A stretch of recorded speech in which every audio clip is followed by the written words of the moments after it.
I figured out I'll just do it myself. And for the first hour, it was just me. It was really hard to stand in front of the crowd and be like with the message that is not happy.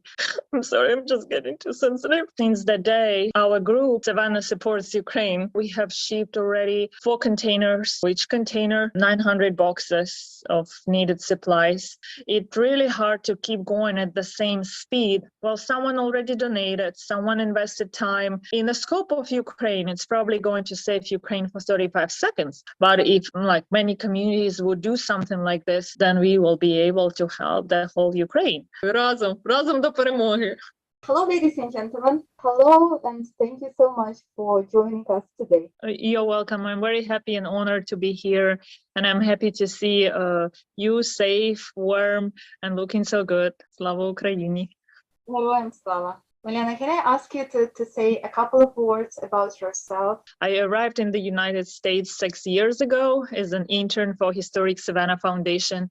I'm an architect, and I was studying how to preserve historical heritage in different countries. At that time, I was studying PhD in Poland, and I came to the United States to learn about American specifics in historic preservation. Was lucky enough to land in Savannah, one of the most historic cities in the United States, with great examples of architecture being preserved and saved. And then I met my husband here, and later we got married. Now I have a family, a little toddler, 3-year-old girl, and we're expecting a second baby soon.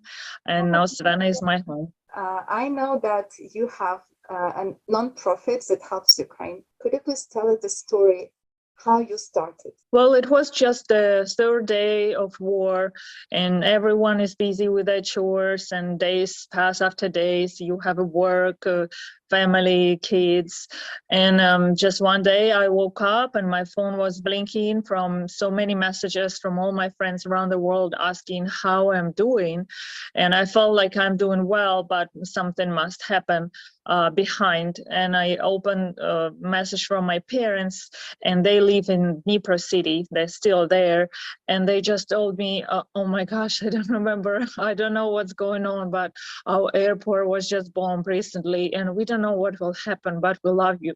And then I didn't have connection with them for a couple of days, and then luckily it came back. Just my world stopped for a moment, and all of us immigrants living in the United States or somewhere else around the world, they were able to see all these horrors of the war via camera, but not able to help with anything.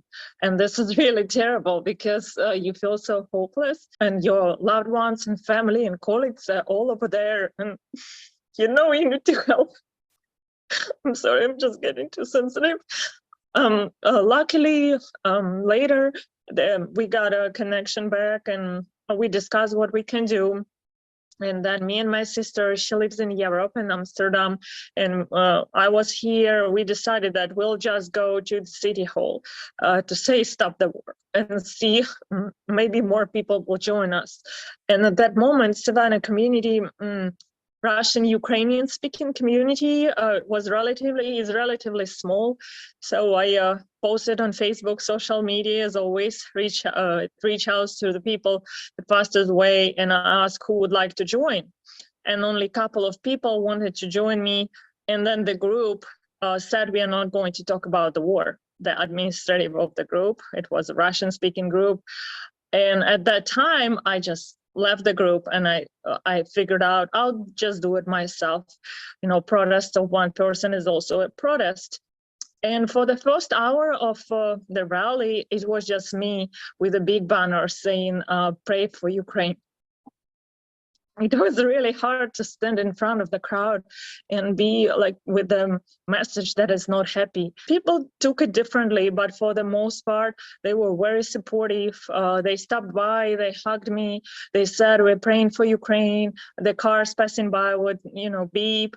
And I felt better. And in about an hour, a couple of more families joined me, some Moldavian family, a lady from Lithuania, and then a couple of Ukrainian families. And then the reporter was passing by just by poor chance from the local news. And he noticed us, and he did a wonderful report about one-person protest that turned into a bigger protest, and our messages were taken wider to wider public. And since that day, our group, Savannah Supports Ukraine, that I started on Facebook, started growing rapidly, and it went from one person to 575 by the end of the year without any special advertising or effort. We're just doing our thing. We bring awareness to what's going on in Ukraine. We do presentations at schools, at the public organizations about Ukrainian culture, heritage, why the war started, and the whole history of the war since 2014. We help refugees that come to Savannah to direct them to proper sources. And of course, we do fundraisers and fundraise money to help the Ukrainian front lines and people in need. We collect humanitarian aid, and we found a way to ship it to Ukraine.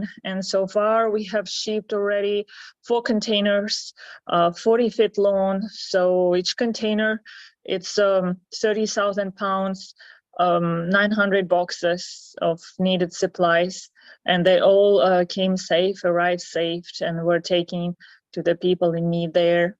But the key point for me was that at the beginning of the war, I know many people were fundraising money. We didn't. We focused on building a community first. And that way, the funds came later. People were seeing our work, seeing our activities and efforts, and they would come to us asking, how can we help? How can we join? And some people cannot donate money, but they can donate their time or a warehouse space where we can keep our humanitarian aid until we get enough to ship, or connect us with someone who would be able to help or pack humanitarian aid. It's a lot of work and time to do inventory, to do proper documentation, to pack everything safely. So there are so many ways, and there are many kids that come and do drawings and postcards to the front lines and express their support.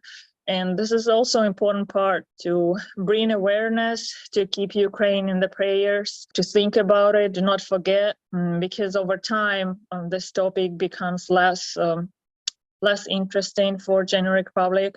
Of course, it's close to our hearts, but for people busy with their daily routine, it becomes just a secondary, not a priority anymore. So our work and mission is to keep it on the front lines in the local newspapers and local news, and bring the interest and keep helping as much as we can. We all pray for every day that we'll wake up and this terror is over. Do you feel the decline in this interest recently? Well, it has been for a while. It's natural, it's understandable. Let's be honest, Ukraine is far, it's a small country. Many people didn't even know where it's on the map before the war started. And at first, the interest was high and there was a lot of help, but then naturally people, well, someone already donated, someone invested time. It's really hard to keep going at the same speed for such a long time. I remember my colleagues would tell me, just slow down, you need to rest. It's a marathon, it's not a sprint. And we all thought it cannot last that long. It's going to finish next week.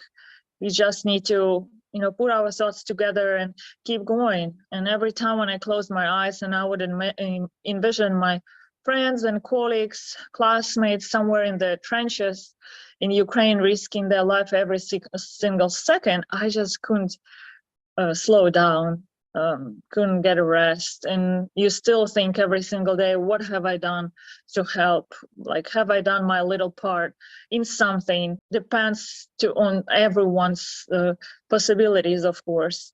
What kind of supplies you collected to ship over to Ukraine?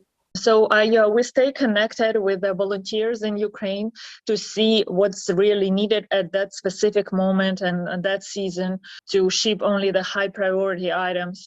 But it has been always non-perishable food, vitamins, medical supplies, first aid kits, anything related to first aid, bandages, alcohol wipes, anything that can be legally transported and mailed from the United States to Ukraine. Some ibuprofen. We have the whole list of needed things, blood stopping devices like tourniquets and medicine that stops the blood quick, hygiene supplies, even adult diapers for kids, some pads that can be used for surgeries, wet wipes always there because the front lines don't have access to water very often, and wet wipes save keep them clean basically. Then camping equipment, it's tents, it's flashlights, now warm clothing like warm boots and warm hats, gloves, jackets. You sound like you know what you're talking about. The list is very exact. The list here is long. So we have a website called savannahsupportsukraine.org. We have a list of supplies needed there, and the mail address where you can deliver is through Amazon if you want, or you can connect with us via email or Facebook. We have Facebook group too, and just see how we can meet in person or how we can arrange delivery. Right now, I have an example of a generous donor from ASP Global Medical Company, and they're donating almost a full container of medical supplies that they have an excess inventory of, but they are highly needed in Ukraine, like gauze, bandages, some antiseptic wipes, tourniquets, everything that would essentially go to the trash. But if we could connect together and we could arrange transportation of those supplies, it can went to the right hands and save lives in the end.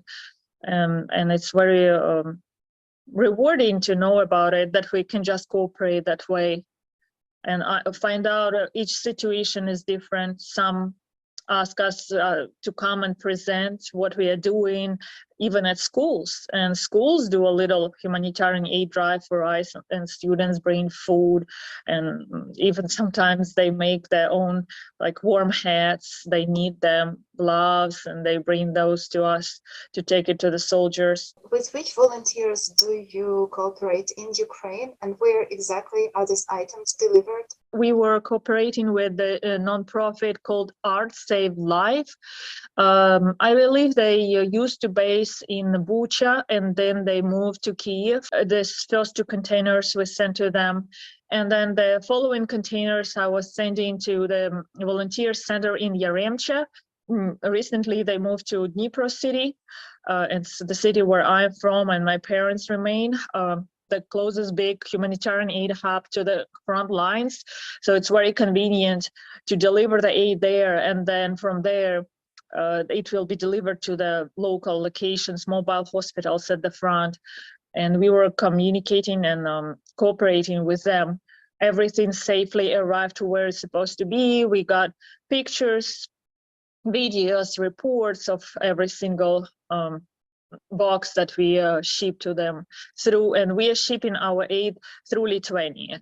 So we ship it from the port of Savannah. It goes to Klaipėda, the port in Klaipėda in Lithuania, through Baltic Sea, and then by land, by truck, it's taken to Ukraine through Polish border. How on earth have you found this way, to transport a container? Container is a big thing, right? It's 40 feet long. It fits 900 middle-sized boxes. I think it's 2.5 tons of the aid. It's a lot of aid. In the scope of Ukraine, it's probably going to save Ukraine for 35 seconds. But if many communities would do something like this, then we will be able to help the whole Ukraine. We were lucky enough that we are port city, and we have number 4 largest port in the whole United States. I live close to it, and we found a connection to Cargo Loop company. It's a Lithuanian company. It's led by Lithuanian native, Darius, and he proposed to help to ship containers to Lithuania without any charge. And so far, he covered the cost of shipping the sea part of it for 4 containers already. This is the business, what they do. They ship cars from the US, tolled cars from the US to Lithuania.